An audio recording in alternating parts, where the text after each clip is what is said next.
Hey everyone, it's Book Shambi. Welcome to the show.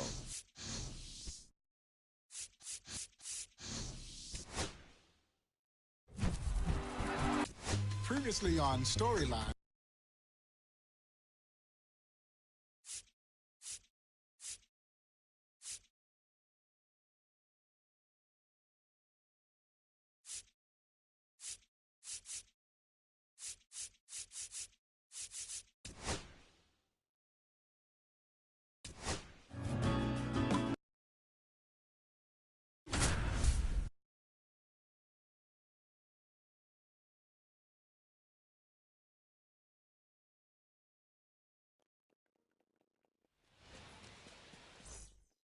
Okay, all set to go. And here is Cool Papa Bell. Strike one.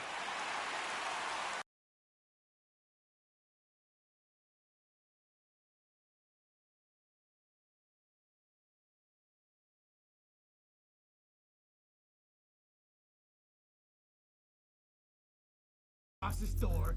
Access denied. I should still have access.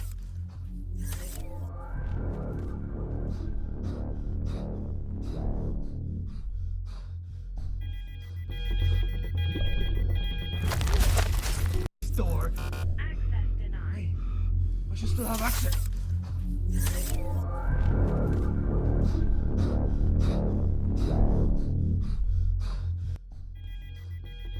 Door. Access denied. I should still have access. Door.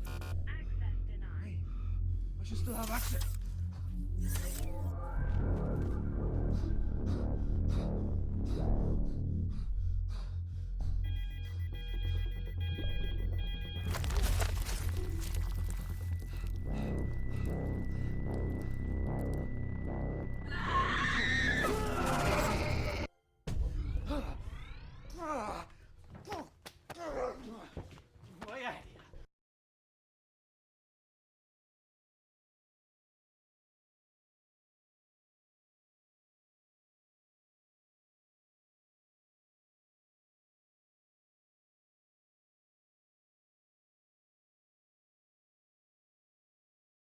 This door.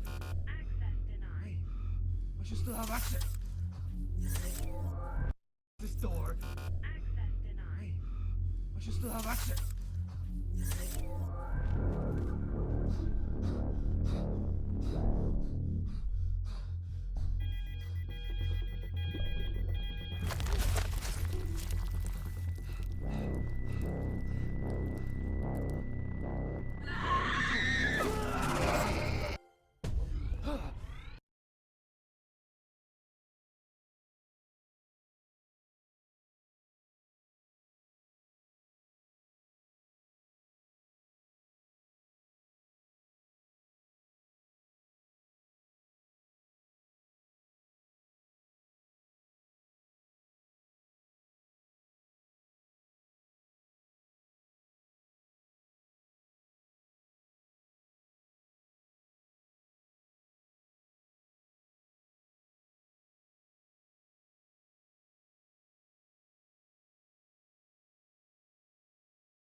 And here is Cool Papa Bell.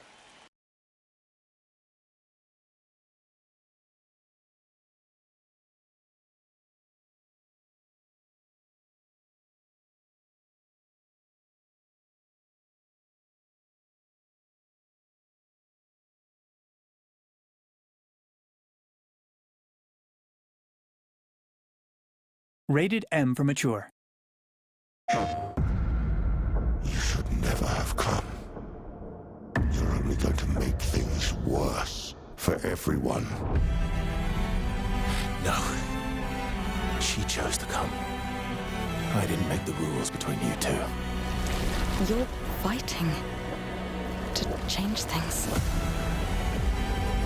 For those who come after. Right? Thought I was used to losing people. Yeah, me too.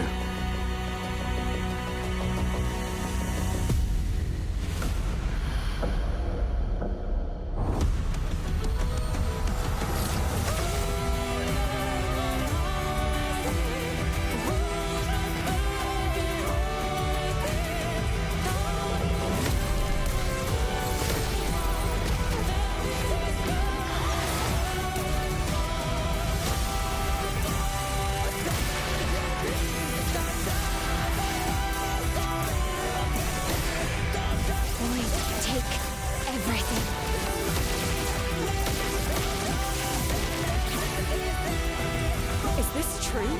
Maya's with him. We need to go, now.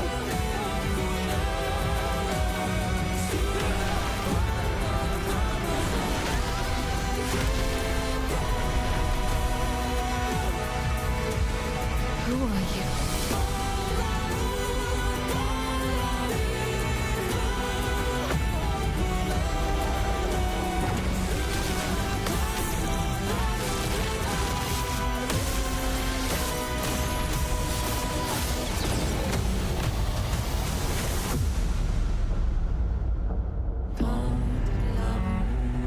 I know it seems absurd to offer oblivion as recompense, but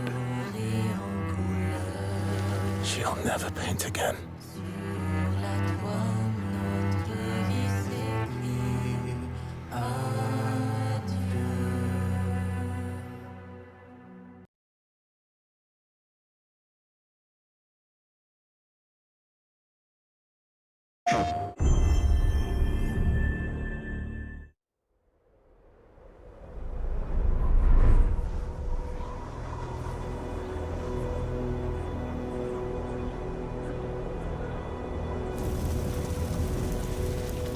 We are beyond the edge of Japan.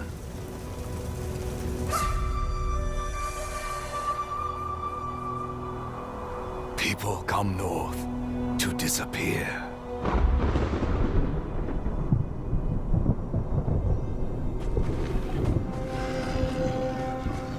But you are hunting.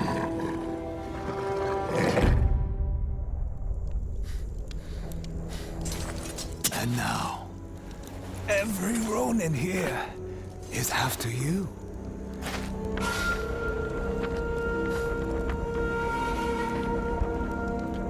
Still think you're the hunter?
PlayStation.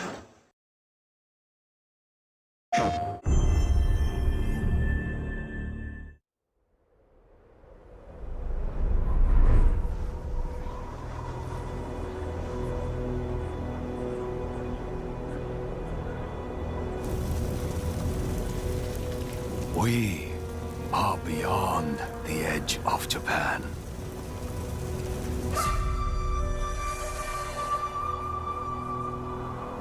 People come north to disappear.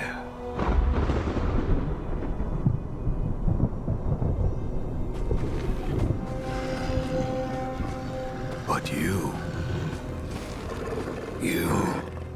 are hunting.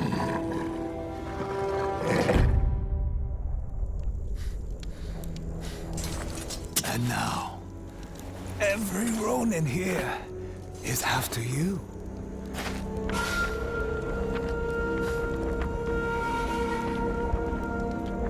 Still think you're the hunter?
We are beyond the edge of Japan.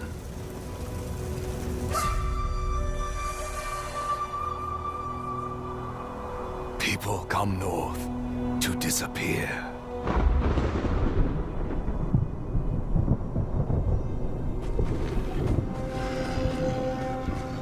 But you are hunting.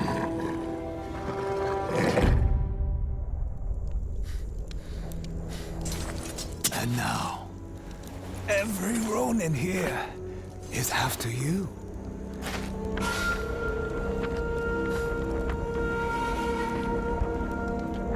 Still think you're the hunter?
上。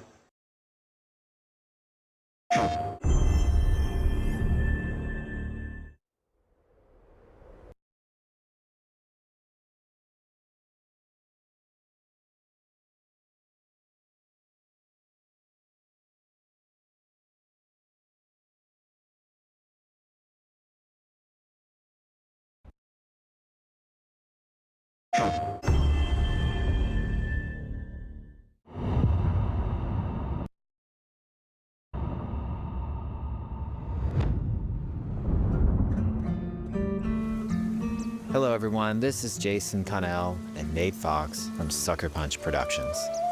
Ghost of Tsushima was an honor to be a part of. And today, Nate and I get to share more about our next game, Ghost of Yotei. We'll be sharing how we've crafted the game around exploration while keeping Atsu's tale of vengeance front and center. We'll also talk about ghost combat and how it's evolved. And we'll introduce for the first time some new special modes of play. But let's start things off first by talking about a Japanese folk legend, the Onryo.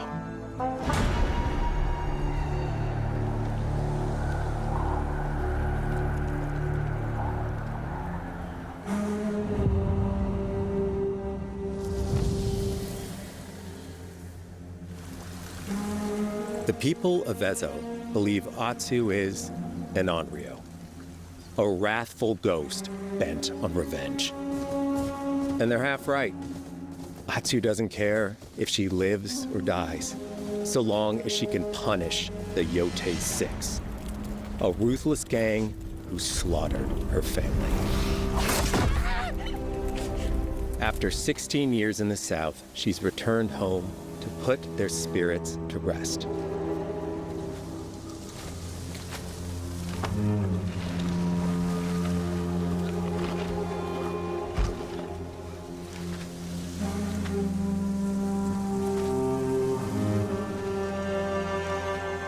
It's warm memories of her family that propel her forward.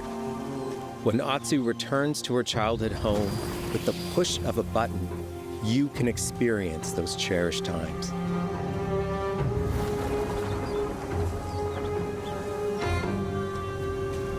By giving you the freedom to explore Atsu's past, the wound of her loss becomes personal.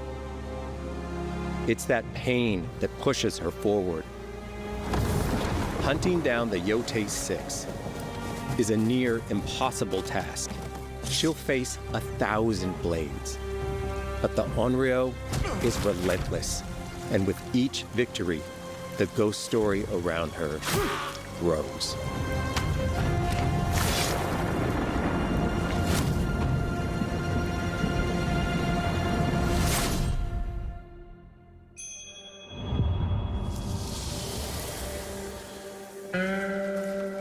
Ghost of Yotei focuses on player freedom more than any game Sucker Punch has ever made. But it's also a game that at its heart is inspired by so many of our favorite wandering samurai films. So let's start off by talking about exploration at the edge of Japan. We all have different playstyles, so we set out to make an open world game that lets you drive your own experiences. Whether that's your curiosity to wander, your thirst for combat, or a deep desire to stay focused on the story. As you explore, there's an underlying clue system that invites you to new adventures in new areas of the game that could be appealing to you. If you interrogate an enemy, choosing to ask about the Oni, you could uncover a landscape scarred by fire with more bold, samurai-like enemies to fight and abilities for Atsu to learn. Or if you ask about the Kitsune, might lead you to an area filled with snow and deception, enemies that ambush you, and new ninja-like tactics to study. Atsu draws cards for each clue to keep track of all available adventures. The more you play, the more the game unfolds for you. As she makes progress against the Yotei Six, her legend as the Onryo grows. It's her.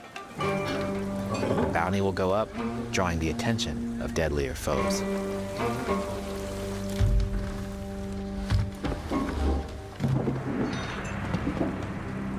Are you lost? I'm looking for some old friends. The Ote 6. Show her the door. There is a hefty price on Atsu's head. Now, Atsu can also hunt down her own bounties that bring her all around the land. This is a lucrative way to make some money to fuel her vengeance quest.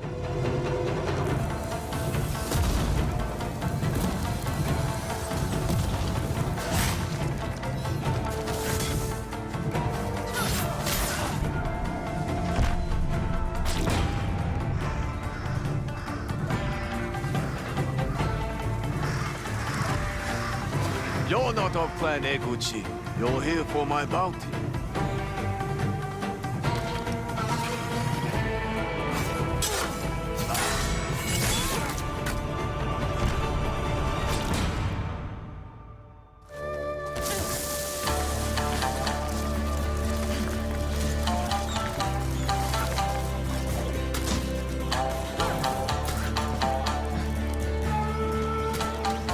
Hidden in the world are altars of reflection.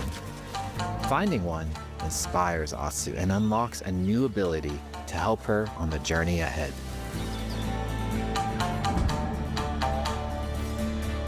They are fun to find on their own, but for a quicker route, you can always buy a traveler's map from the cartographer.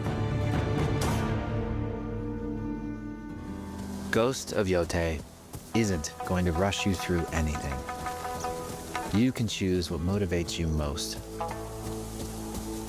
But we think the best way to play is to simply pull out your spyglass, find something interesting on the horizon, and enjoy the ride. Let's ride.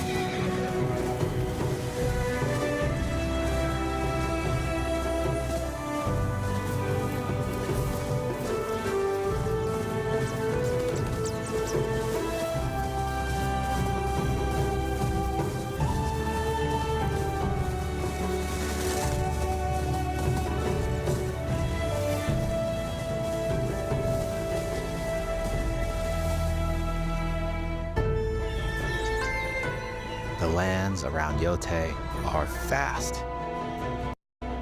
It's not about checking it all off, it's about engaging in the content that gets you excited.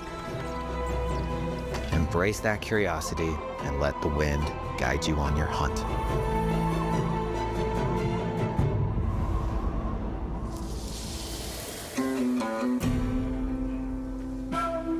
Ezo is a dangerous place. Atsu always wields a weapon. As for which, that's up to you. Will you choose a katana, spear, a surigama, odachi, or dual swords?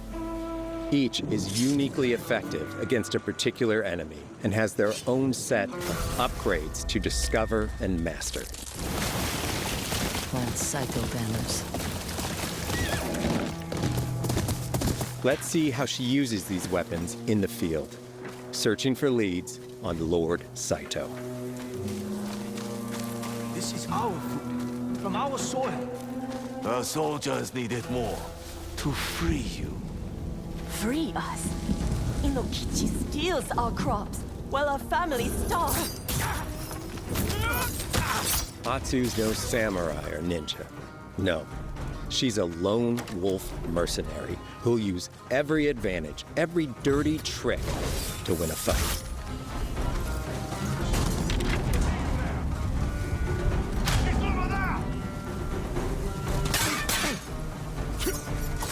Combat has the feel of a classic samurai movie.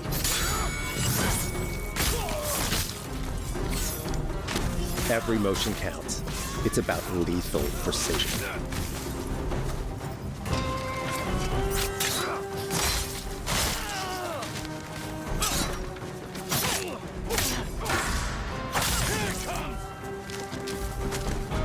If an enemy swings hard, Atsu can lose her weapon.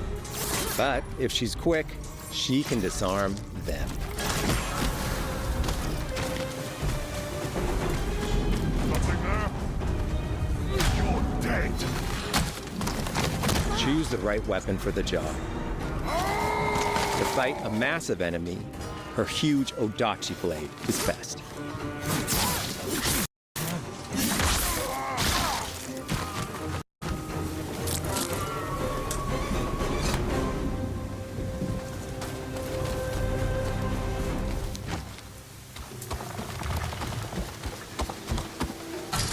He looks like the one in charge. Tonight, we feast!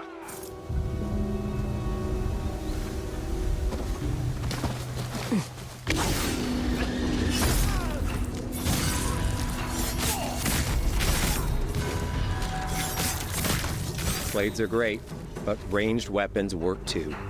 And Atsu's got an arsenal.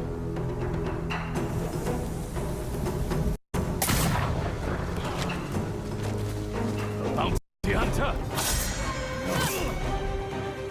A ghost! Thrown weapons like kunai, bombs, or even blinding powder can give Atsu an edge. When enemies switch weapons, you'll have to adapt. Dual swords are best against spears.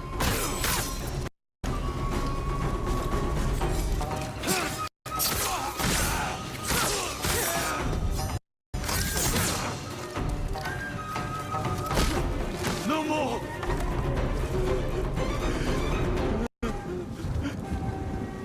Tell me what you know about Saito. Atsu doesn't always fight alone.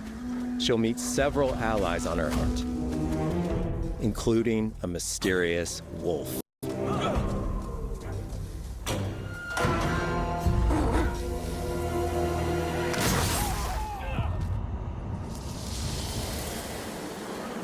Atsu can set up camp under the stars of Ezo. But she's not always alone. Hey, friend. Share your fire with the traveling peddler? What are you selling? A mask said to be cursed with the unpredictable nature of its previous owner. Camping under the stars is a great way to rest up, play your shamisen, or cook to ready for a fight ahead. It's also designed to help bring important characters and upgrades straight to you. In fact, in place of the journal menu from Ghost of Tsushima, we've opted for a more character-driven way of managing allies and vendors you meet in Ezo. Over time, Atsu grows to have her own wolf pack. And here, you can keep track of when a sensei might have a weapon skill for you, or when a vendor has something unique to sell. Managing upgrades, resources, when to buy what, can be a burden in a big open-world game. At campsites, members of your wolf pack can catch up with you, offering upgrades and unique items. This helps ensure you have every opportunity to upgrade and prepare for Atsu's vengeance quest ahead. You don't have to leave where you're exploring, the game comes to you.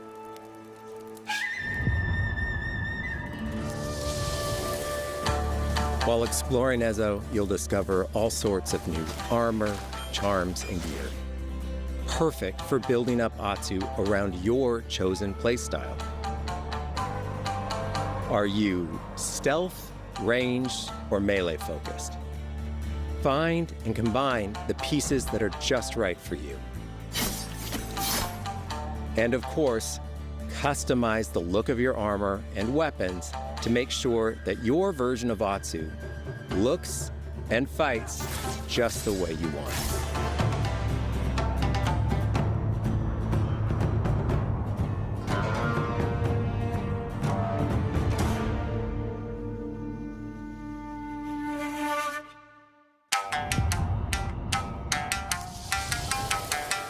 The score of Ghost of Yote is incredibly special to us.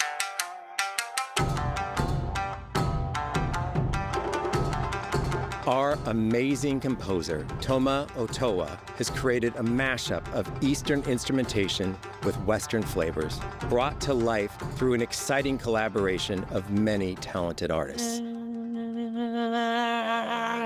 で、こうダウンビートまで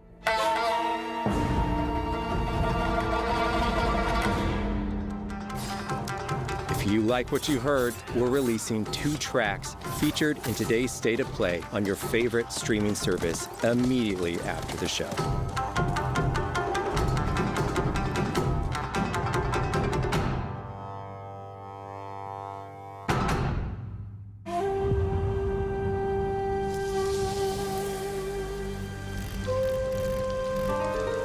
The digital photography community for Ghost of Tsushima is incredible. We're happy to have photo mode back in Ghost of Yote and look forward to seeing photos from your journey across Ezo.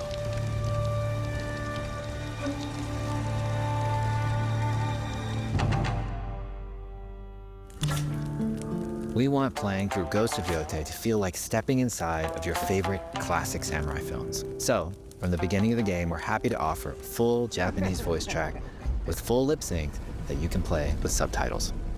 誰だてめえ。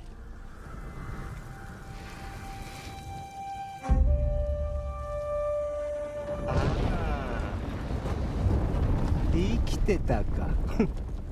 狼の姫。一人残らず息の根止めたと思った。また会えたな。刀鍛冶の娘。覚えておけ。アツだ。To take the feeling of stepping into a classic samurai cinema experience one step further, we are honored to once again partner with acclaimed director Akira Kurosawa's estate for Kurosawa Mode, which emulates his classic black and white films.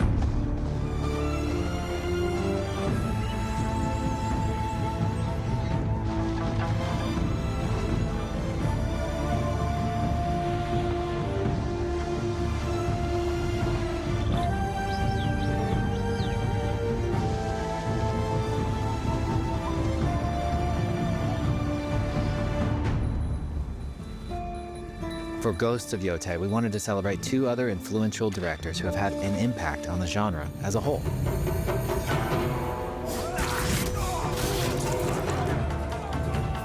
First, we've partnered with Takeshi Miike, director of 13 Assassins, for a mode that puts the camera closer during combat for a more intense, raw experience along with increased mud and blood splatter. And lastly, we've partnered with the director of Samurai Champloo, Shinichiro Watanabe. Turn this mode on to listen to some original lo-fi tracks directed by Watanabe himself.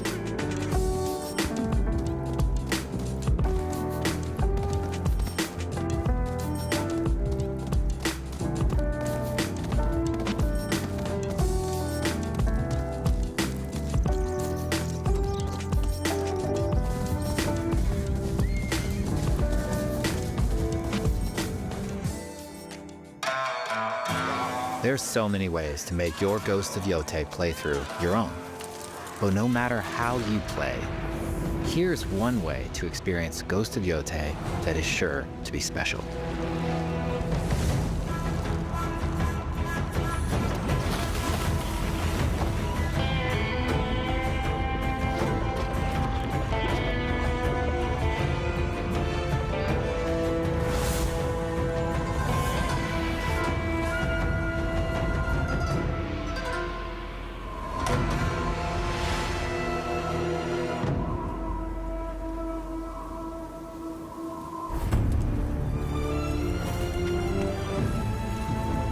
Today, you've got a glimpse into Atsu's hunt for the Yotei 6. Forge your own path while discovering the secrets of Ezo. To survive, you'll need to master a variety of weapons, using lethal precision to overcome the odds and take revenge as the Onryo. Ghost of Yotei comes out on October 2nd. Thank you so much for watching.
Welcome to Drawbridge, Sam, and to the GHV Magellan, our mobile base of operations.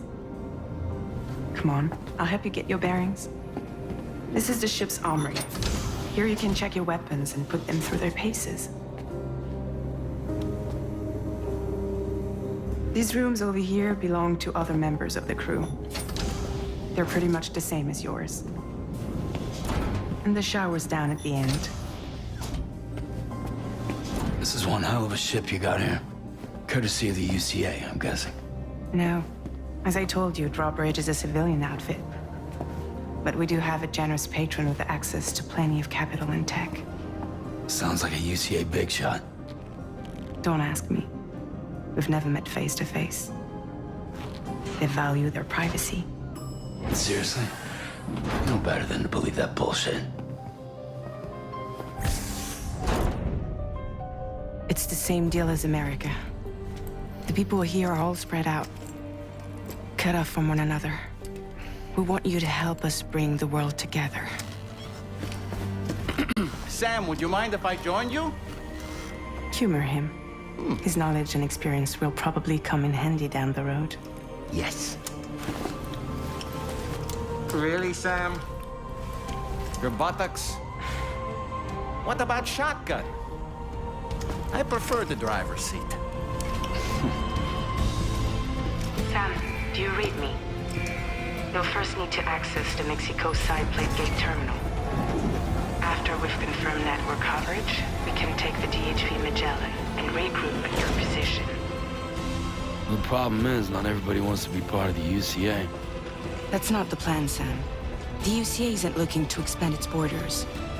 Just like with Mexico, they want to bring new regions into the network. Anyway, the DHV Magellan's here to back you up. As always, you'll be the one leading the way to expand the network. What's your role in all this? You're the commander, huh? That's right. These days I'm fragile in name only. You brought America together. Helped it be reborn as the UCA. But I'm afraid that Death Stranding is far from over. Humanity is still in danger. Still on the brink of extinction. Don't act like you don't see it. A lot of things changed after you went off on your own. Especially within the UCA. Bridges no longer oversees the distribution network.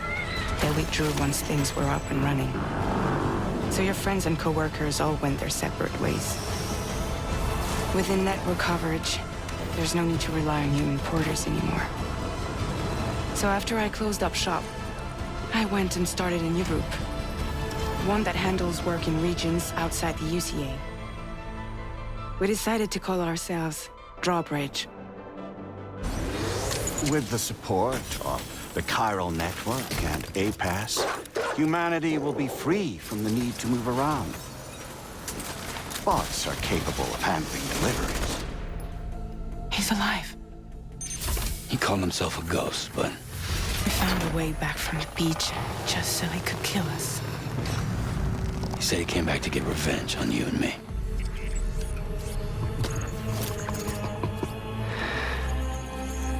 Hey, brother. Did you miss me? Yeah, I figured you'd pay this place a visit, seeing as how I've been distributing the fruits of this fine factory all over the continent. With guns and violence, the whole damn world could be yours. Same as it ever was. Oh. Looks like you decided to trade in that rope for a stick this go-round.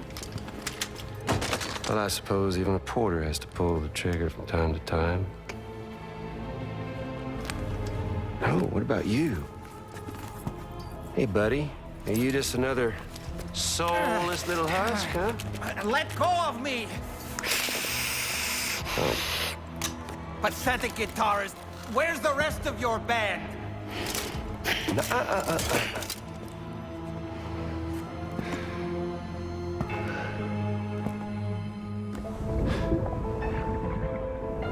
Well, ain't that something? Was it you, Higgs? Huh? Was it you that killed Lou?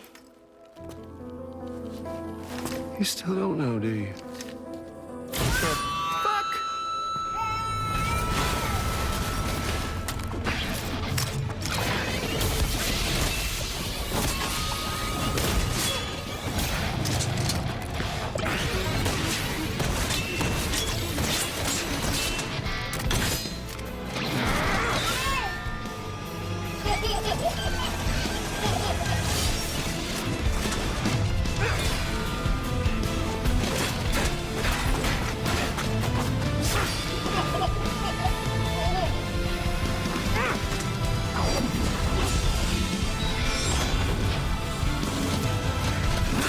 Something he said. You don't know a goddamn thing about Lou. All right, Sam. Let's see what we can find on Lou. If you want answers, you're gonna have to find them yourself. But the ones you do find, well, that pain you nurse will only get worse. Sam the man in the dark about everything.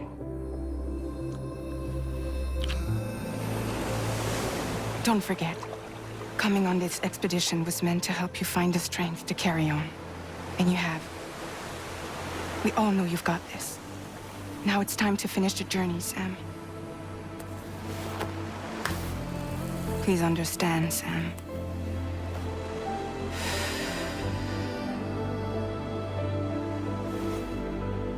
We never meant to string you along. That chrysalis, we found her inside. It was filled with a fluid that contained amino acids. One's identical in structure to the kind found in tar. I'm sorry, there are amino acids in tar? As in proteins? Of course. How else did you think that chiral creatures could emerge from it? Some have even theorized that the tar is a sort of primordial soup. I was there. I saw her home. And it was a hellhole.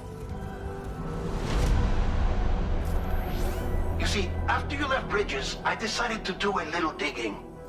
Now, according to them, BB-28 was flagged for disposal and subsequently incinerated 4 years ago, long before you and Lou first met.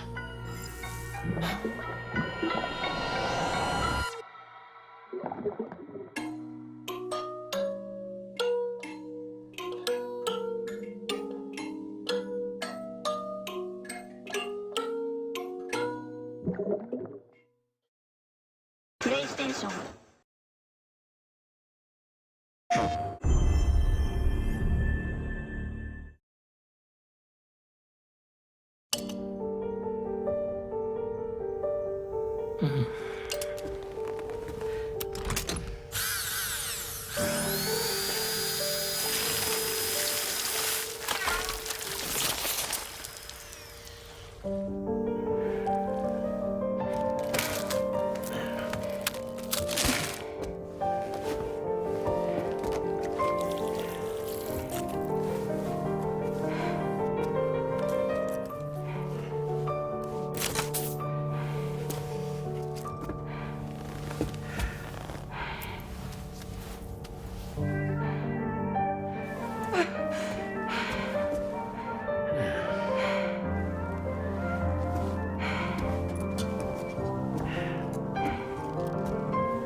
Welcome to Drawbridge, Sam.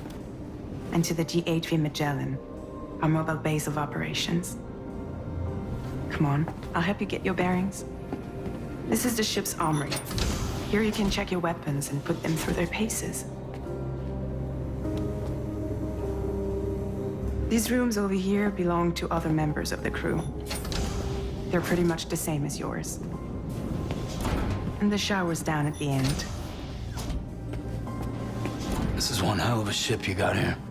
Courtesy of the UCA, I'm guessing. No. As I told you, Drawbridge is a civilian outfit. But we do have a generous patron with access to plenty of capital and tech.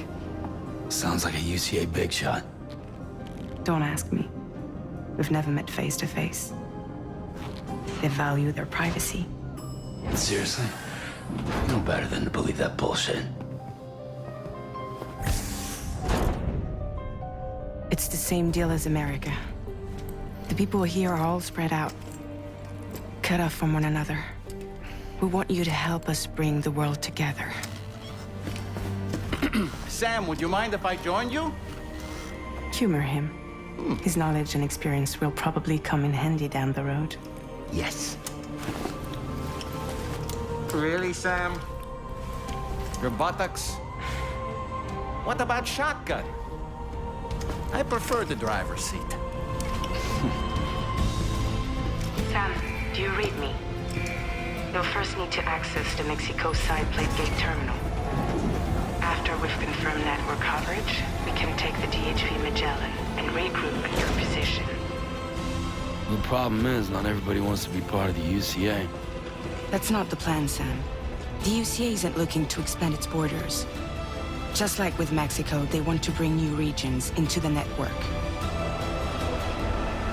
Anyway, the DHV Magellan's here to back you up. As always, you'll be the one leading the way to expand the network. What's your role in all this? You're the commander, huh? That's right. These days I'm fragile in name only. You brought America together, helped it be reborn as the UCA. But I'm afraid Death Stranding is far from over. Humanity is still in danger, still on the brink of extinction. Don't act like you don't see it. A lot of things changed after you went off on your own, especially within the UCA. Bridges no longer oversees the distribution network. They withdrew once things were up and running. So your friends and co-workers all went their separate ways. Within network coverage, there's no need to rely on human porters anymore. So after I closed up shop, I went and started a new group. One that handles work in regions outside the UCA. We decided to call ourselves Drawbridge. With the support of the Chiral Network and APAS, humanity will be free from the need to move around. Bots are capable of handling deliveries. He's alive. He called himself a ghost, but... We found a way back from the beach just so he could kill us. He said he came back to get revenge on you and me.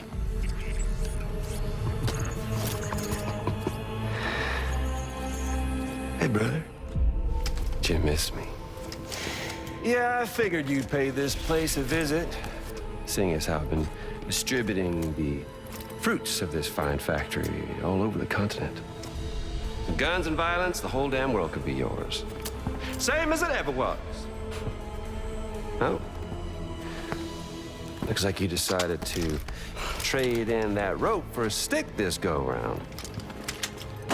Well, I suppose even a porter has to pull the trigger from time to time.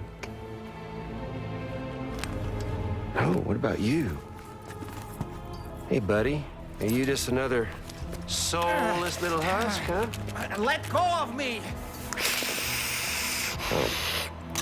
Pathetic guitarist, where's the rest of your band? No,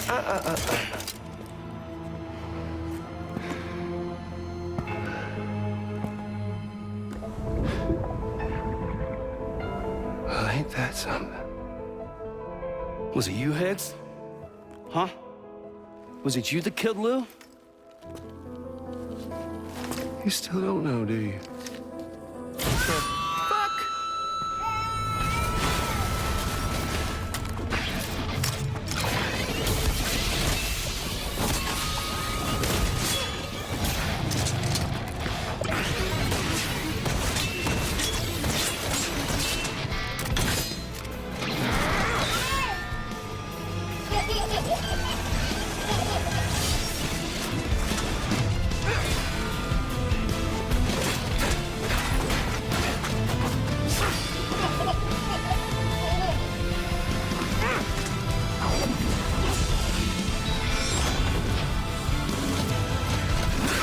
Something he said.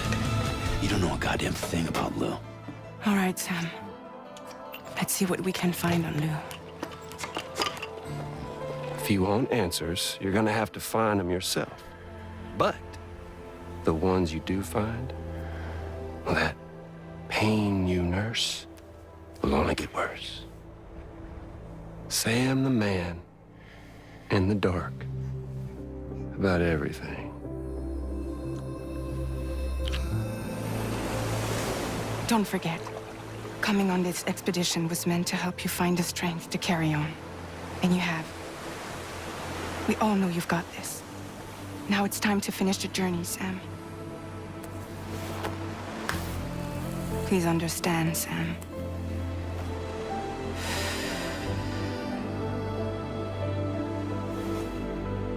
We never meant to string you along. That chrysalis, we found her inside. It was filled with a fluid that contained amino acids. One's identical in structure to the kind found in tar. I'm sorry, there are amino acids in tar? As in proteins? Of course. How else did you think that chiral creatures could emerge from it? Some have even theorized that the tar is a sort of primordial soup. I was there. I saw her home. And it was a hellhole. You see, after you left Bridges, I decided to do a little digging. Now, according to them, BB-28 was flagged for disposal and subsequently incinerated 4 years ago, long before you and Lou first met.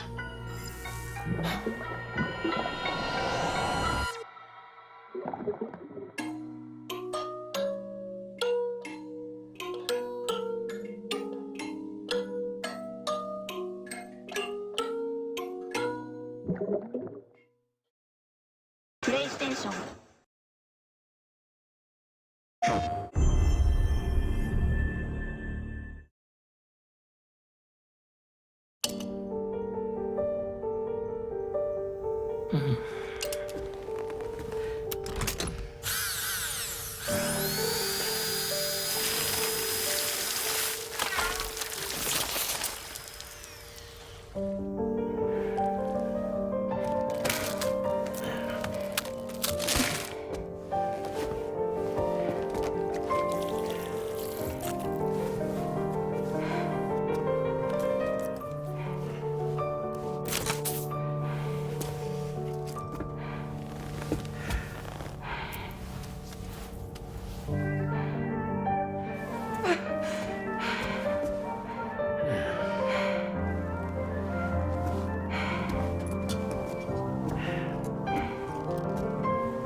Welcome to Drawbridge, Sam.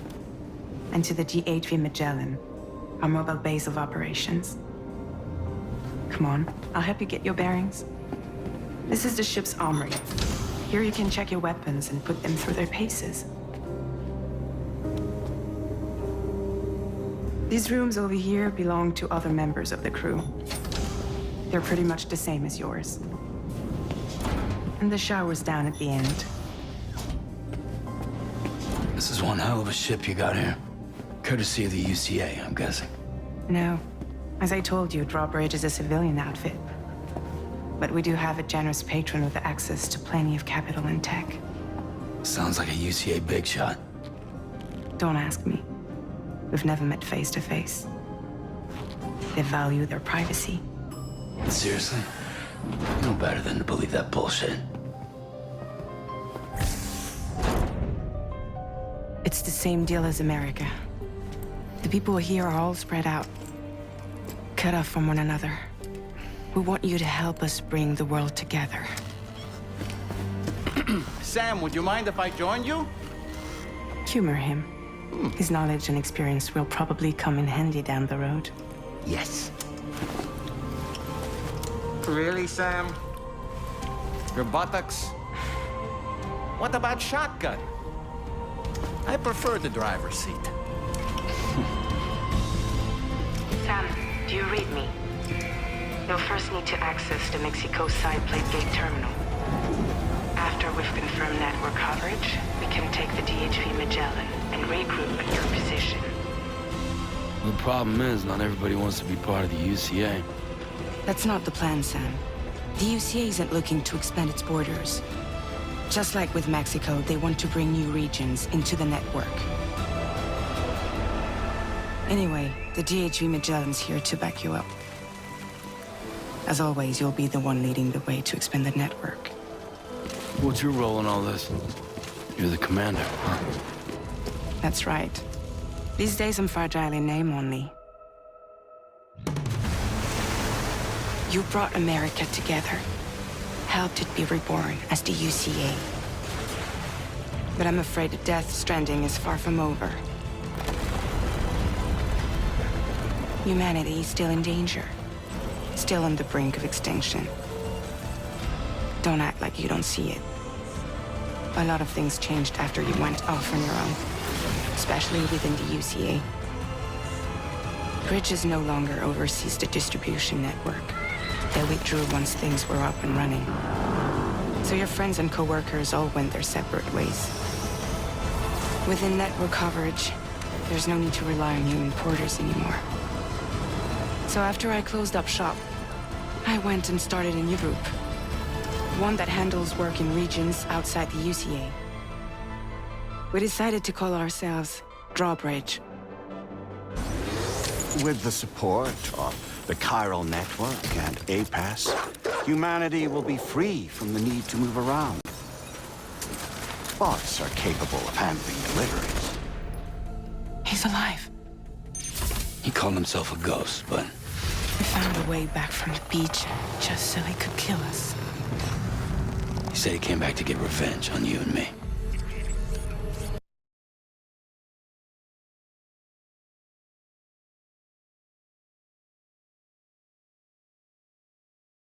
And here is Cool Papa Bell. Strike one.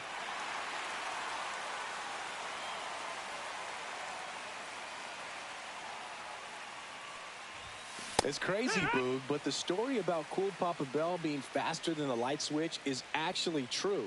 There was a delay on the switch in a hotel room Bell and Satchel Paige were staying in, and Bell figured it out before Satchel got there. So he bet Satchel he could get under the covers before the light went out, and he won. Bell, the next to hit, takes outside.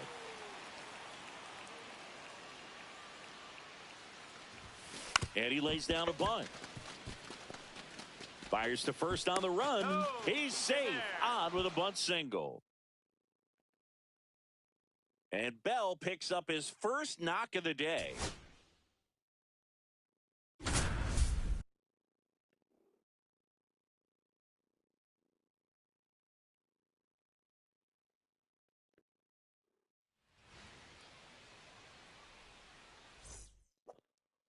Here's the second baseman.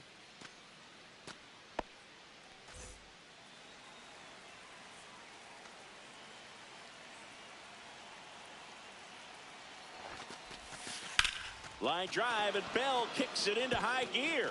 And now maybe extra bases.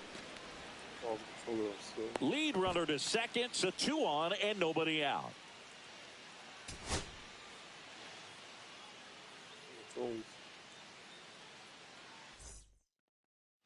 Go ahead run on base. Now it's the second baseman.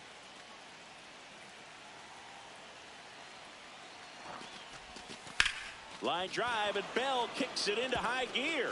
Could be extra bases. Throw cut off to third.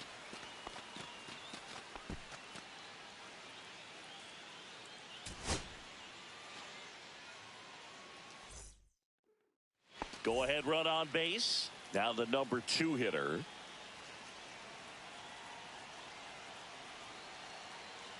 The 1-2. Line drive, and Bell kicks it into high gear. This one could be trouble. Heading for the plate. Relay throw.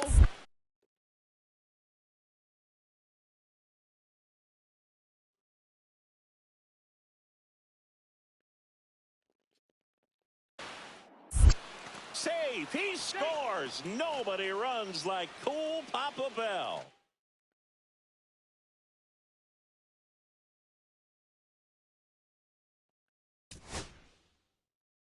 Give it a full shot. Cool Papa Bell comes to the Negro Leagues as a pitcher. Had a full repertoire of pitches. Really.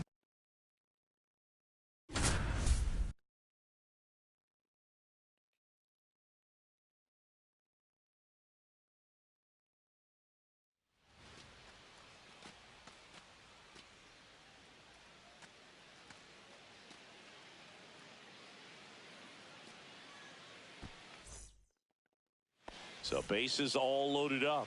Oscar Charleston stepping in now. Fought off foul. The story about Cool Papa Bell striking out Oscar Charleston is even more amazing when you realize it was actually in Bell's professional debut.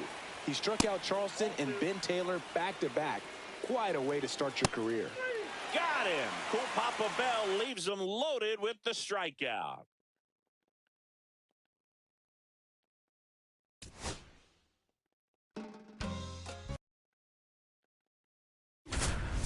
No problem.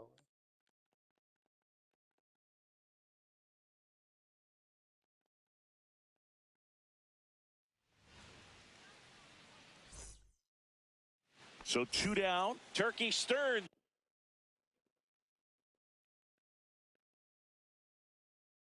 Stepping to the plate now.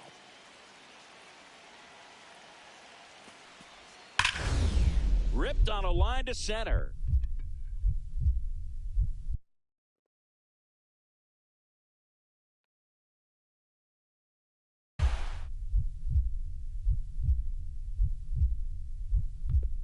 And that's the ball game. What a play to finish it.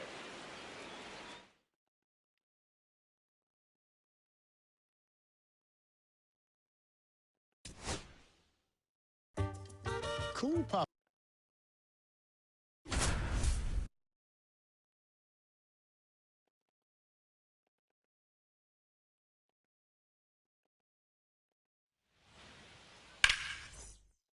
Bottom of the first. Here's the center fielder, Cool Papa Bell. And he bunts, but that's a foul ball.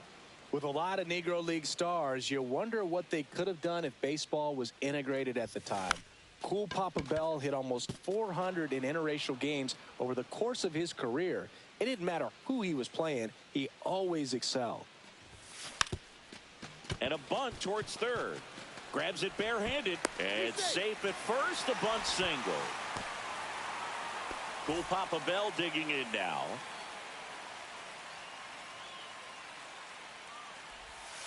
That's in for a strike. Nasty pitch. You brought up Bell's success in games against white players, Singy. Hall of Fame third baseman Pie Traynor said he could have made the grade easily and that he could steal a pitcher's pants. Another player said he must have had wings on his feet. Ring him up, says Darryl Parker. That's a strikeout. Cool Papa Bell digs in now.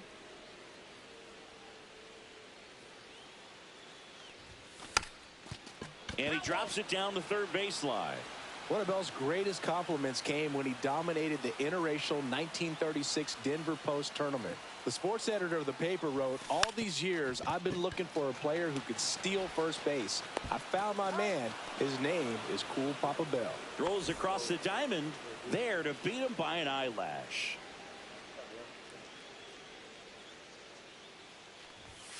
Shortened the bunt and missed it. 0-1. Popped up and a foul ball.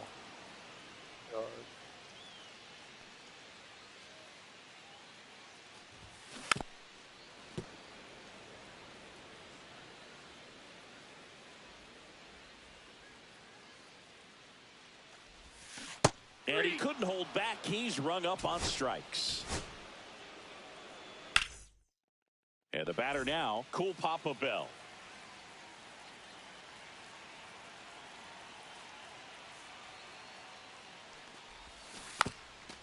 Now a drag bunt, third base side, and foul ball.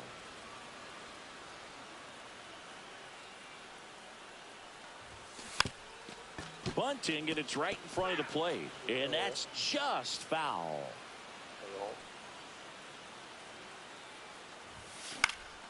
Fights that one away, and the count remains 0-2.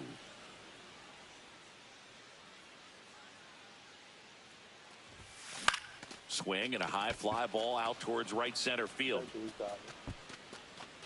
Makes the catch, and there's one gone. Back now at Greenleaf Field, bottom of the inning. Now here is Cool Papa Bell. Trying to bunt his way on.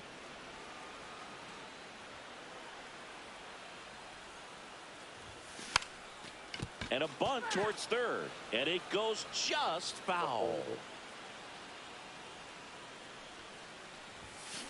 Drilled in the air out towards right center. Sizes this one up.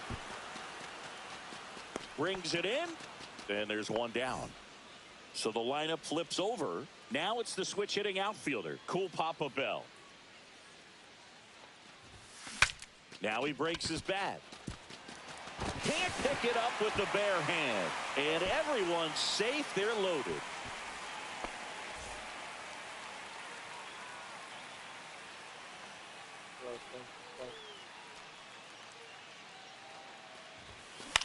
And that one is lifted in the air on his way in. He's there. He's got it. And that is that. So 2 away with nobody on. Next to hit, Cool Papa Bell. And he drops it down the third baseline. Safe at first, and an infield single keeps the inning going. Make it a 2-hit ball game for Cool Papa Bell.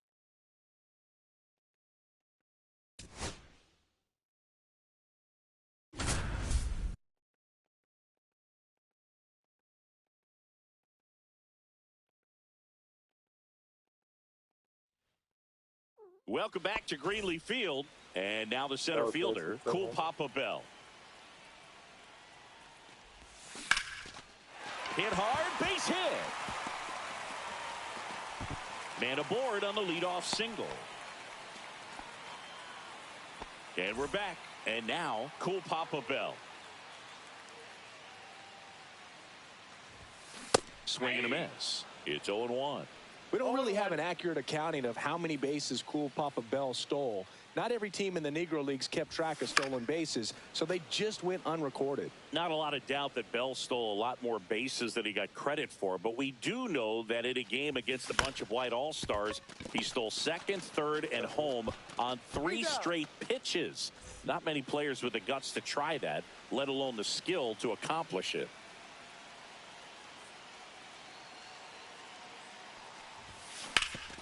That one back up the middle, and it gets through. 1 run is in.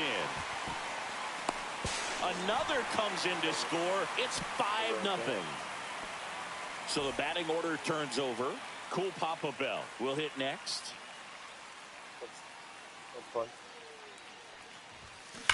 Ground ball to the right side. And foul ball. Boog, we usually talk about how fast Cool Papa was, but he was seriously strong, too. He used a bat that was 35 inches long and 38 ounces. That's about as heavy as the bat Babe Ruth swung. Nobody knew Cool Papa Bell better than his... Digging in is the switch hitting outfielder, Cool Papa Bell. That one out to right. No trouble here. Puts it away for the out. And a quick out, number one. Back to the top of the lineup. Cool Papa Bell digging in now. Runner takes off. Hit in the air out to center field.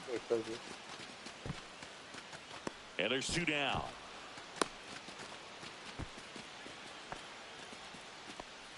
Well,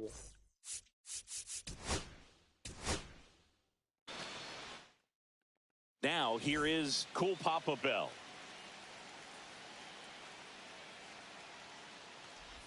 Bunt attempt, but that goes foul. Right-hander kick steals. Bunting for a hit.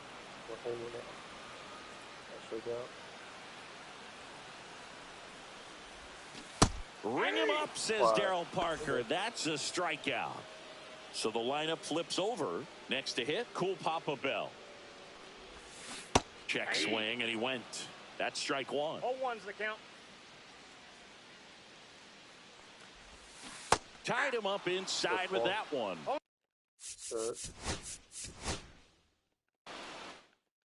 Ready to go for the last half of the inning. And here is Cool Papa Bell. That one ripped. And it's a one-hopper off the wall. Should be extra bases. Bell digging in again. He doubled his last time up.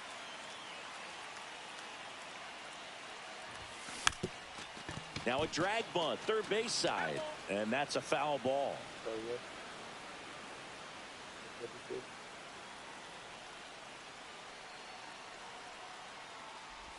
And he bunts, but that's a foul ball.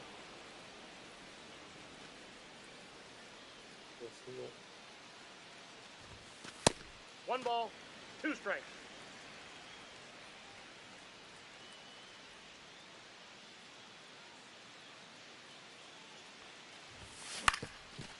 Swing and a ground ball. Handles, throws to first, and they get Bell for the out. We head to the bottom of the fifth. Here's the center fielder, Cool Papa Bell. Strike one.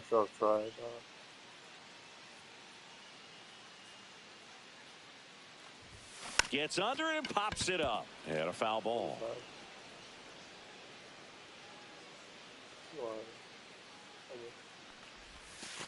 Ball in.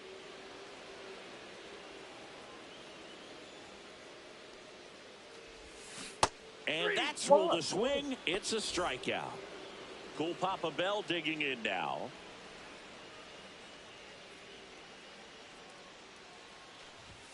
Shortened the bunt and missed it, and it's 0-1.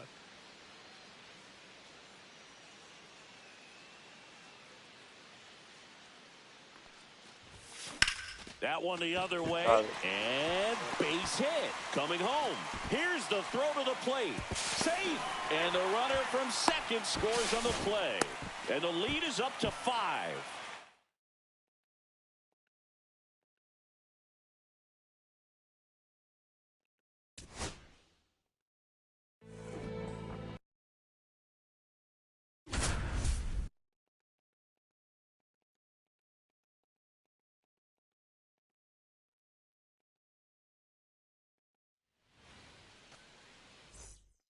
All right, ready to get underway. Now it's the switch hitting outfielder, Cool Papa Bell. Cut on and lifted in the air. And that's a fair ball. Throws to second. Tries to get back in time, but they got him. So the batting order turns over. And now, Cool Papa Bell. Swing and a miss. That's strike one. Judy Johnson was the best defensive third baseman in the Negro Leagues, and he said if Cool Papa Bell hit a ball to the left side that took more than one hop, there was no way to get him out. Judy said you might as well just hold the ball. Out to escape a bases-loaded jam unscathed. Out towards right center field, under it. And he makes the catch. And that is that.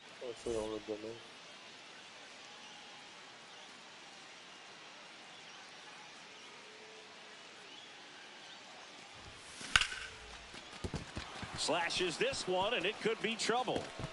Lead runner touches second, headed for third. Throw comes in, runner stopped, second and third, nobody out. And that's a double.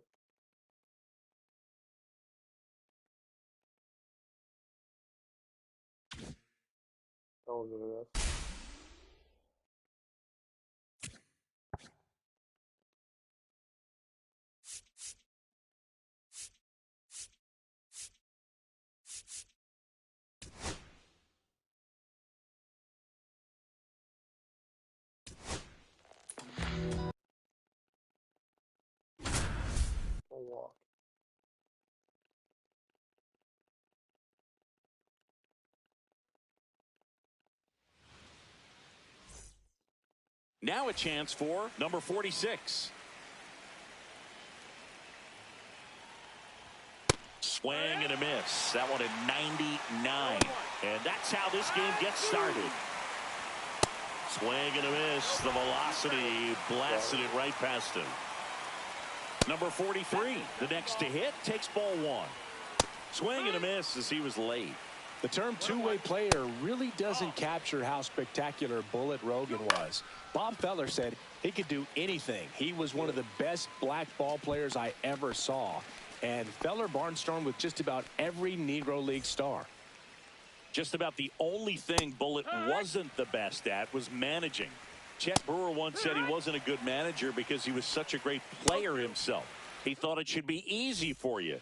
He didn't know how great he was. Number 0, the leadoff batter, as he looks at ball one. Swing and a miss, 99. How do you do? First team Bullet played on was the 25th Infantry Wreckers in the U.S. Army, and there are actually box scores for a lot of his games for that team.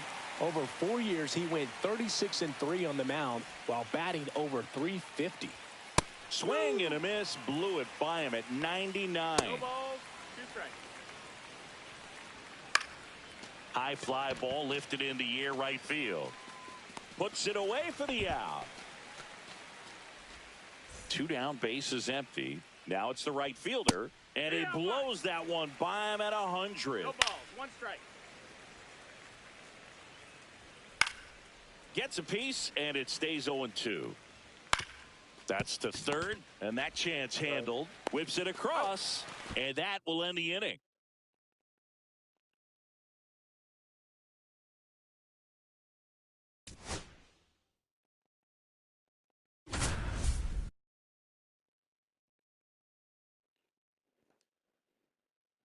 See, I was on Prime.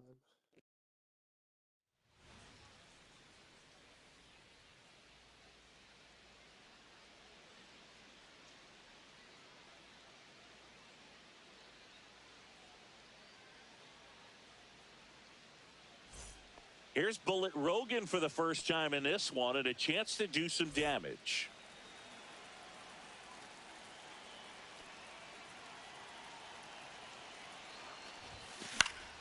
Swing and a foul out of play. What a talent Bullet Rogan was. Not only was he an ace on the mound, but in 17 years of Negro League play, he batted .335 and slugged over .500.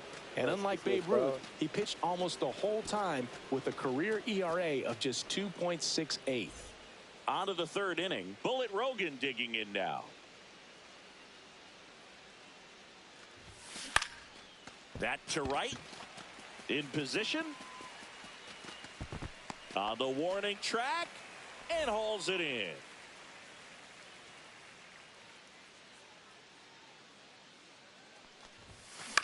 In the air, right side. Moving under this one. And that is gone.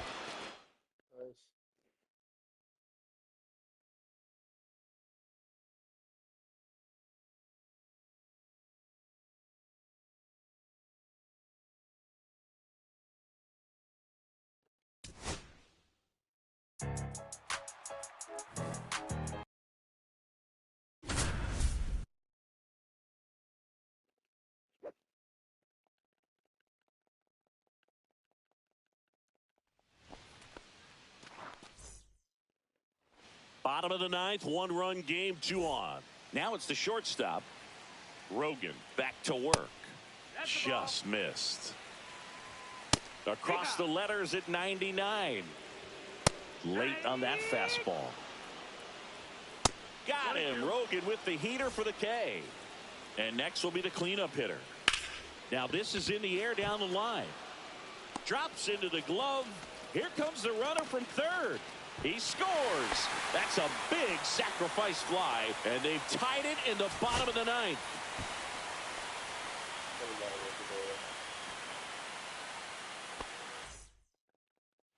Bottom of the ninth, one-run game, 2 on. Here's the shortstop at the plate. The winning run on second base. Swing and a miss, strike one. 1-1. Got him. Rogan with the heater for the K. Number 49 in the box with one away as he takes ball one. And that's a little bit high. And that's ball two.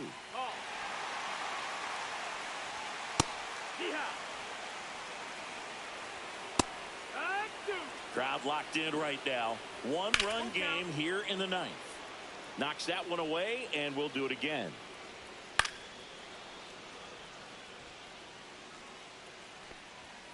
Stays alive. And a pitch. Swings and misses. Struck him out. And they're down to their last out. That one misses. Now 2-0. And that one fouled off. 2 outs. Both the tying and winning runs are on. Swing and a miss. And that's the ball game.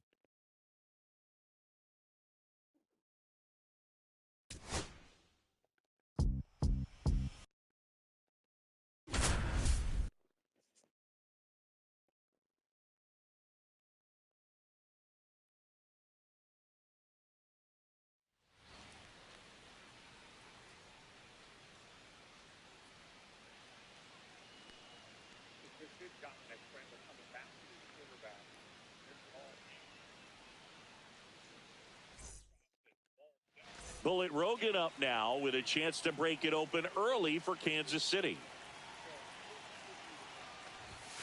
Swing and a miss. Strike one. Between 1924 and 1925, Bullet Rogan was as good as you can imagine a player possibly being.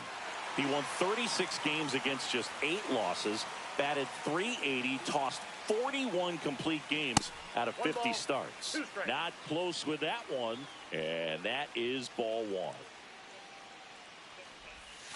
That one missing inside. When Bullet got inducted into the Hall of Fame, his son said he didn't know if his dad had thrown as hard as Satchel Paige, but when Satch was on the mound, he needed a designated hitter. When my dad was on the mound, he was in the cleanup spot.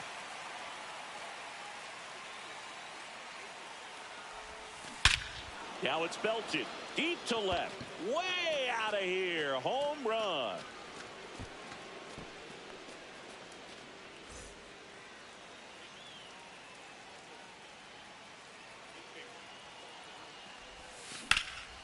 Swing and a ball driven out to center. That one's carrying.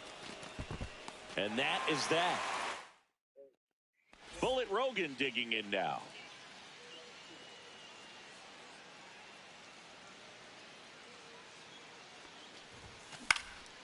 Swings and hits one in the air out towards right field. Brings it in for the third out.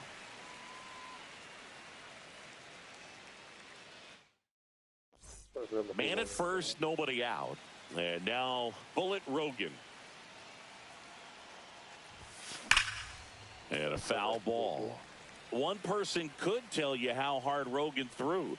Monarchs catcher Frank Duncan. He'd buy 2 steaks before catching Rogan and slip one into his catcher's mitt for protection.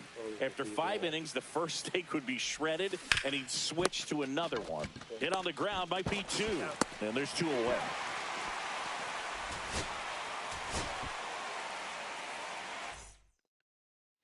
Two on, one out. And the batter now, Bullet Rogan.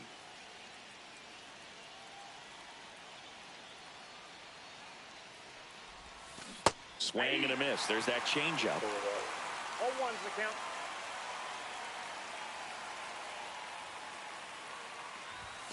Strike two. 0-2's the count.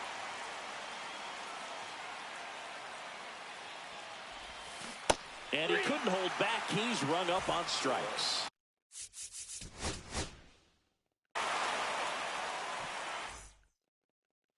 So two in scoring position with one out. Bullet Rogan digging in now. First pitch, not close.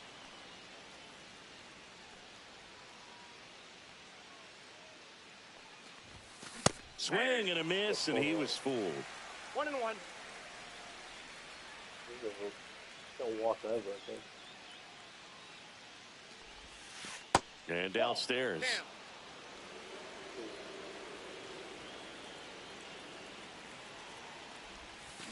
And that one goes straight to the backstop. Nothing happening on the bases, though.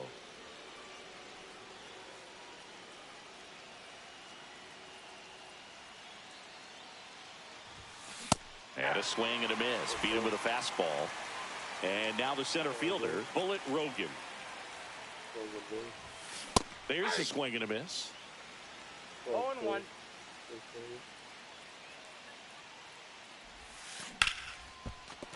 And that's a base hit.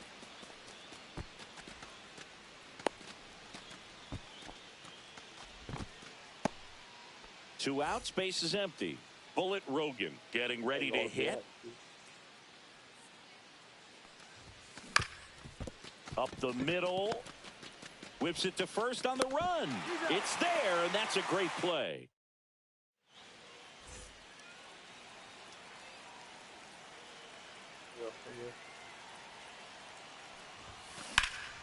High in the air, out to right. Sizing this one up.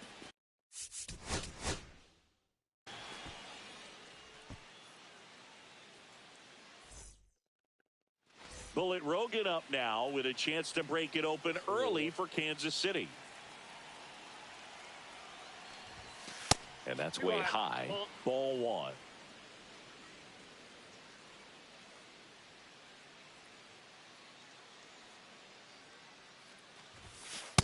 Oh, that's upstairs. One down. Runners at second and third.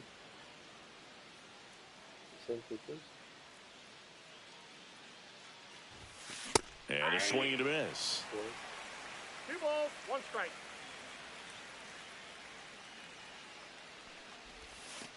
And that's in for a strike. It's 2-2.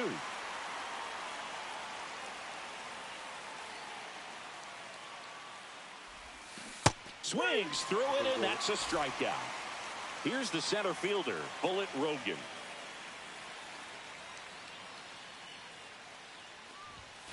Late on that fastball. 0-1's the count.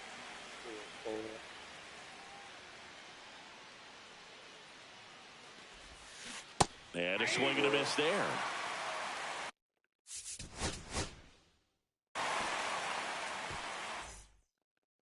Two on, one out. And now Bullet Rogan.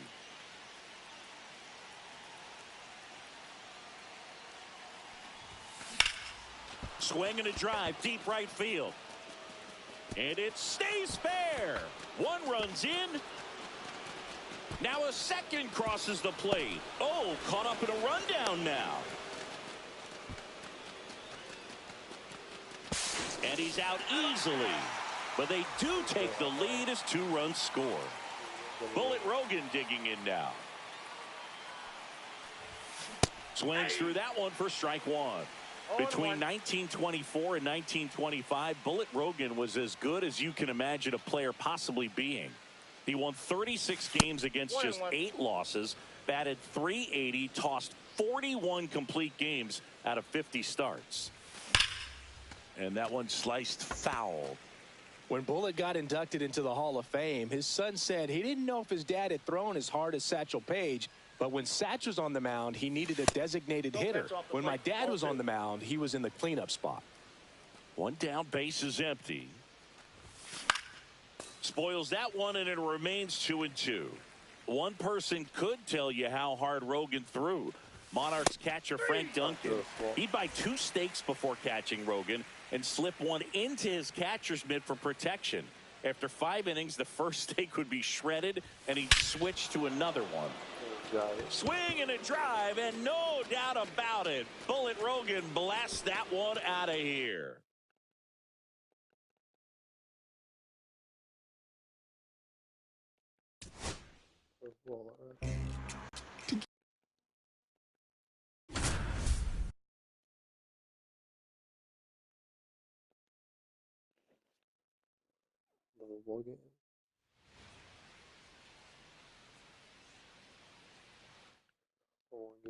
Two outs, bases full. Now the left fielder.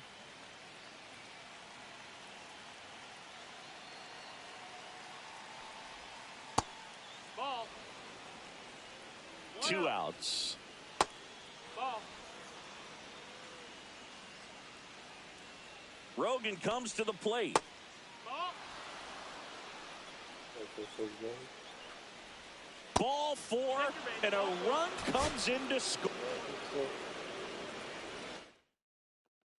So bases all loaded up. Here's the left fielder. Swing and a miss at the curve for strike 1. Another curveball. It's strike 2 swinging. Next offering is down low. This could end it. Sends it to center, and this should be it. Ball game.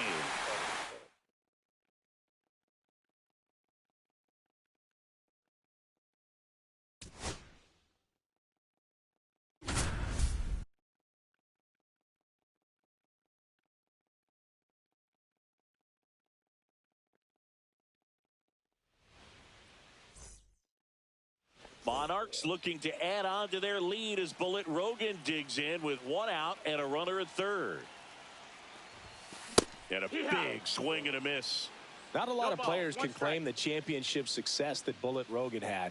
Not only did he win a Negro League World Series with Kansas City, but he won a title for Almendares in the Cuban Winter League and multiple championships in the California Winter League. That's hard hit on the line. He makes the grab. Runner tags from third. He'll score on the sac fly, and they lead by 2. 1 gone, runner at first. Bullitt Rogan digging in now. Swing and a miss, and that one missed by a ton. 0 balls, 1 strike.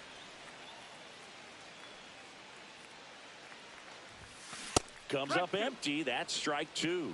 0-2. You mentioned Bullitt's success in the California Winter League, Singy. He went 42-14 in his career there and had a record 52 complete games, including 1 win where he shut down Hall of Famers Jimmy Fox and Al Simmons. And that's ruled a swing. It's a strikeout. Man in scoring position with 2 away. And now the right fielder, Bullitt Rogan. And first offering is fouled off. Going back to Bullitt's time with Kansas City, don't forget that his first season, they had one of the all-time great starting trios in their rotation with Rogan, Jose Mendez, and John Donaldson. That's an incredible group right there. That's a little bit low. Ball.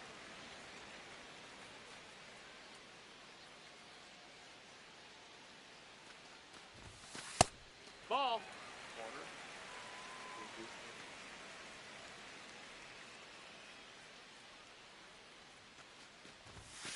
And down on strikes. Out number 3. Man at first with 1 gone. Now it's the right fielder, Bullitt Rogan.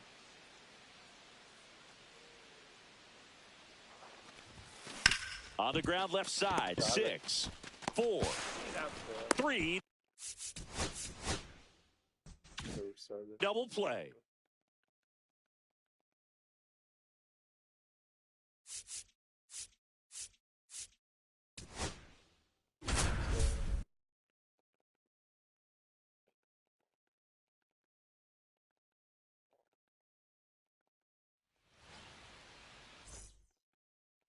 One down, runner at third. Rogan now at the plate. A swing and a miss as he chases way out of the zone.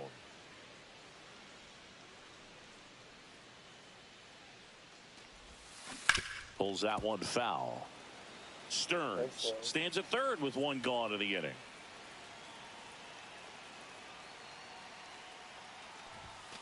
Battling here as he fouls it away.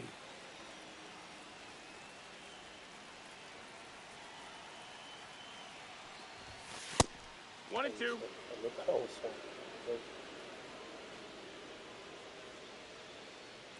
And now it's 1-2. Struck him out looking with the off-speed stuff. And next will be the cleanup hitter, Bullet Rogan. And the first offering is not close.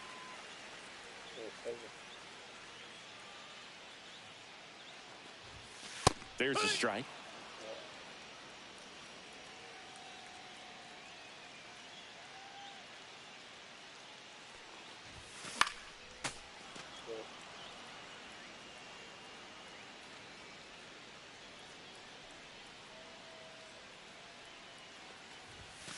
Got him. That K is his third of the game. Bullet Rogan, the next to hit.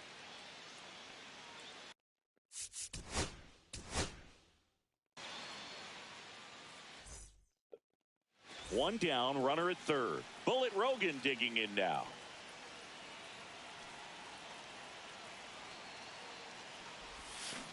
On the ground. That's a base hit as a run scores. Throws to second, and he'll pull into second safely.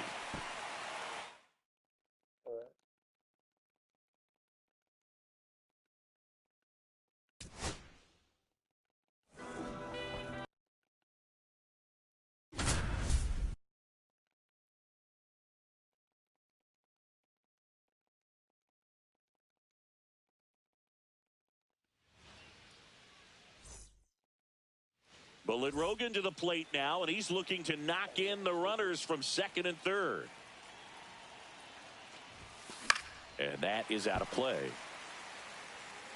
It really is a pity that Bullet Rogan didn't get to play in organized professional baseball until his late 20s.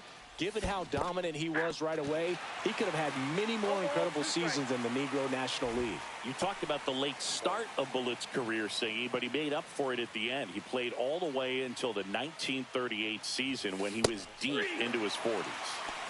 One down, and now the right fielder, Bullet Rogan.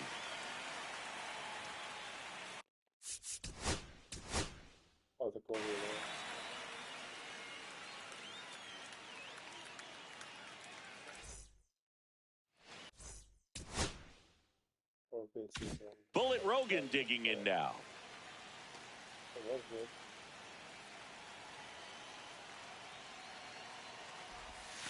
First pitch misses.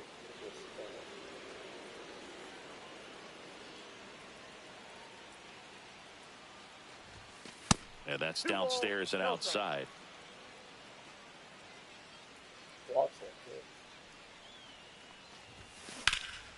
Swung on, belted. On the move, heading back.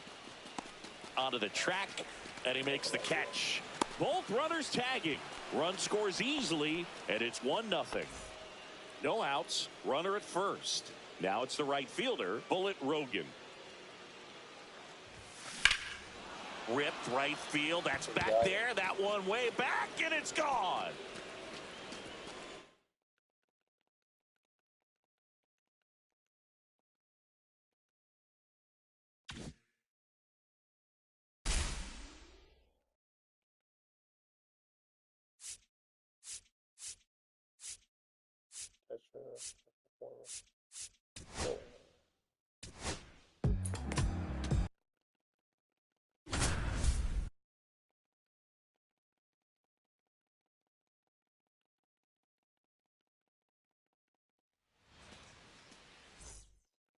Here's the second baseman, number 1.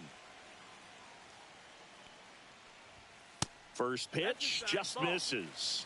Leroy Matlock kind of flew under the radar as a pitcher, but there's a good reason that Cool Papa Bell called him one of the most underrated pitchers in the league. He could dominate any lineup on any given day, and he used every inch of his natural ability. Swing and a miss, struck him out. Number 22 in the box now. No balls and a strike. 0-1. Just missed. Reading up on Matlock, he comes across as a guy who is the opposite of Satchel Paige. Didn't seek the spotlight, wasn't a showman on the mound, but still a tremendous pitcher and ball player. He once said, "I'd rather play baseball than eat." Tosses to first. Matlock off to a nice start for St. Louis in this one. Swing and a foul straight back. 2 down, nobody on. Swing and a miss. Chased it out of the zone. No balls. 2 strikes.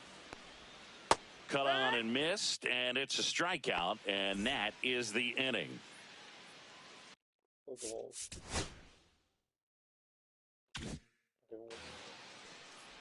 Turkey Stearns leading things off and takes a strike. In the air, left field, down the line. Brings it in with a nice running grab. And there's 1 down. Now the third baseman. It's always interesting to see how Negro League stars performed against teams of white players. Well, in his prime, Leroy Matlock went 2-1 in 6 games against the white all-star squads and allowed less than 3 runs per 9 innings. To the right side. Got him on the off-balance throw. And he's out. Number 41 in the box with 2 gone. And takes a look at a called strike. Swing and a miss. He was late. Strike 2. Chris, you brought up Leroy's performance against the white all-star teams. He once outdueled Dizzy Dean and dominated against Hall of Famers Jimmy Fox, Rogers Hornsby, Johnny Mize, Paul and Lloyd Wainer, and Bill Terry. That's an unreal level of competition. And a swing and a miss. There's that slider. One of those games against white teams, Boog, was a complete game win for Leroy and the St. Louis Stars, where he held 3 future Hall of Famers to 3 combined hits. Sadly, it was the last ever game for the St. Louis Stars. That pitch in for a strike, and the count is 1-1. Just missed. Next offering is in for a strike. 2-2. And there's a ball. Count's full. Strike 3, and that's 2 in a row. Now to the plate, the pitcher. And that clips the inside corner. 0-1. And that drops in for a strike. Fans another, and that's 3 straight strikeouts.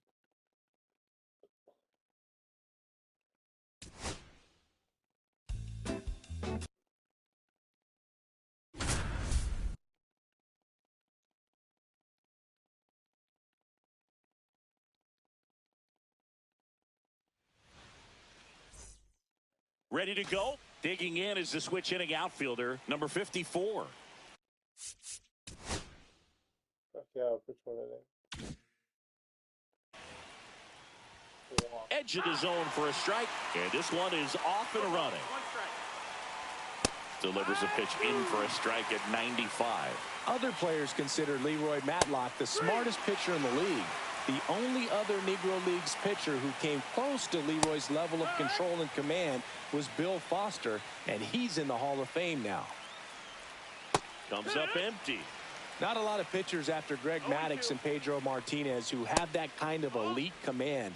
Zach Greinke, CC Sabathia, and now George Kirby are really the only ones that leap to mind. Number 0 stands in now and watches strike 1. Next pitch misses. 1 ball, 1 strike. Chris, what is it about a pitcher with incredible command that makes it so difficult for hitters? Well, I always found that they're always thinking 1 step ahead of you. Usually they lack the velocity, but their execution and their location is so on point that they're just difficult to square up.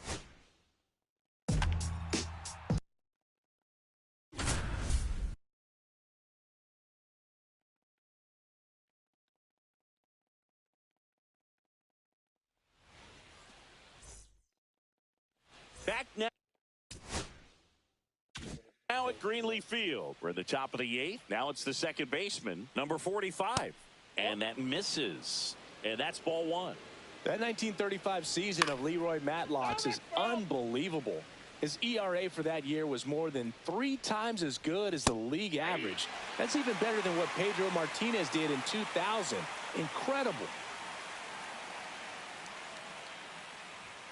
And a swing and a miss. Picks up strikeout number 7. Number 31, batting with 1 down, takes a strike. Swing and a miss as he was late that time. A couple years later, Matlock was called the Black Carl Hubbell in some promotional material. Hubbell won 24 straight in 1937 for the New York Giants, or 2 fewer than Leroy did across 1935 and 1936. That is truly amazing. And here's the first baseman. That one laced to center and a base hit. So a 2-out knock keeps the inning alive. Turkey Stearns stepping to the plate now. There's a strike, 95 of that one. Here's how dominant Leroy was in 1935 after Satchel Paige ditched the Crawfords. The Pittsburgh Courier said he was so good he made fans forget Satchel and his fastball. Anyone who could overshadow Satchel Paige was really special. Makes the grab, and that's the 3rd out. And welcome back to the ballpark. And the batter will be the shortstop, number 44. Swing and a pop-up, foul out of play off to the right side. That'll find the stands. Late that time, and it's strike 2.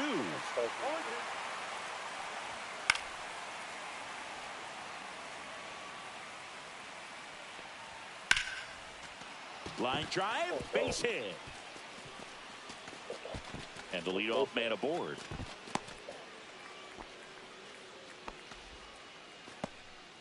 And now the right fielder. Breaking ball through there for a strike.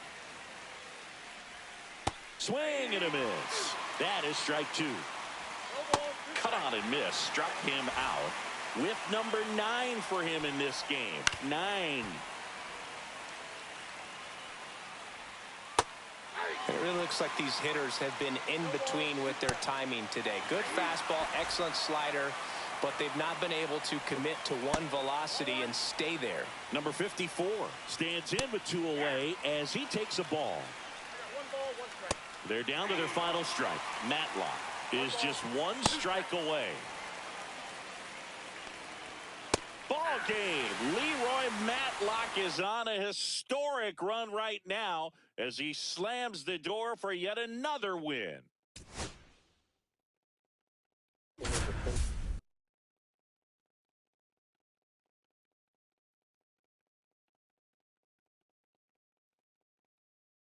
Welcome back to Greenleaf Field. Here's the second baseman, number 25.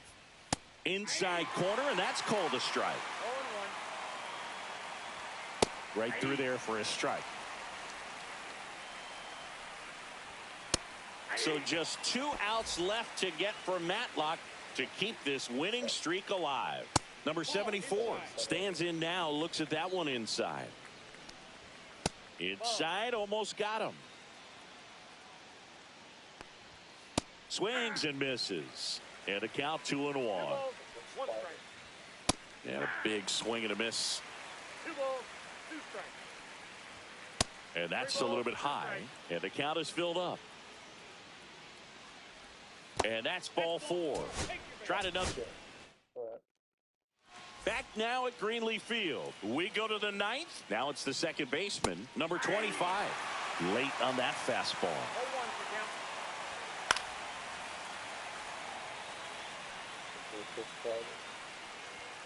Swings through that, and it's a strikeout. So just 2 outs left to get for Matlock to keep this winning streak alive. Number 74, the batter now as he swings and misses for strike 1. No balls, 2 strikes. Ground ball left side, and that's just foul.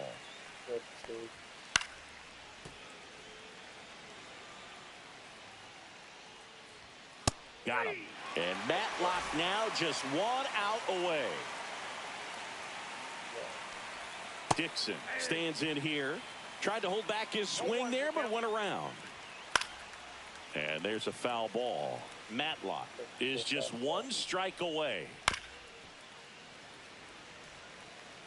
2 outs. Ball game. A strikeout finishes off the latest win in Leroy Matlock's historic streak.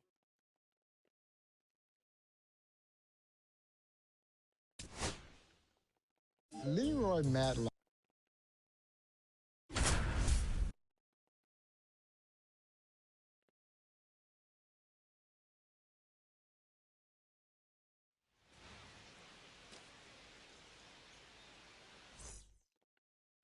Bottom of the 6th inning. Leading off, number 50. That's a little high.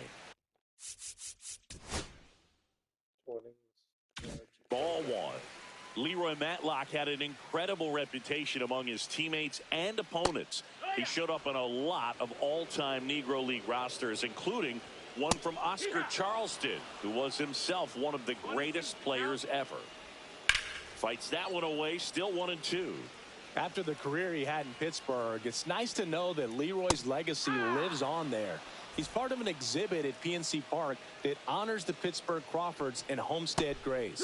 Number 31 in the box now. No balls and a strike. Out there to center. And it falls. So they get a man aboard with a 1-out single. And now the center fielder swings through that one. 0-1. 0-1. Swings through that one for strike 2. 0-2. On the ground, could be 2. Off balance speed, there's 1. On to Charleston for the inning-ending double play. Bottom of the 7th, Buck Leonard digging in now. First pitch, and he just misses. And that one hit to first, but that rolls foul.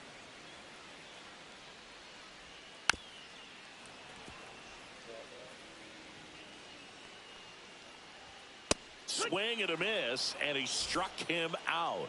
Nice job by Matlock to get the better of Buck here. Number 44 stands in here, takes ball 1 low. Fastball for a strike. And that is cut on and missed. And it's 1-2. 1-2. Strike 3, and that's 2 in a row. Now it's the right fielder. First offering, and it just misses. Swing and a miss. 1-1. Swing and a ball lifted left field. And Dixon hauls it in for the out.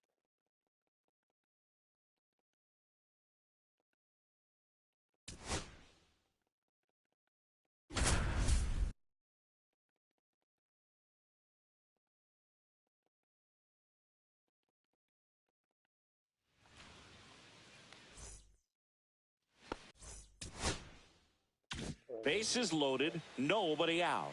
Now it's the shortstop, Matlock, back to work. And the first pitch misses for ball 1. The shortstop takes the ball.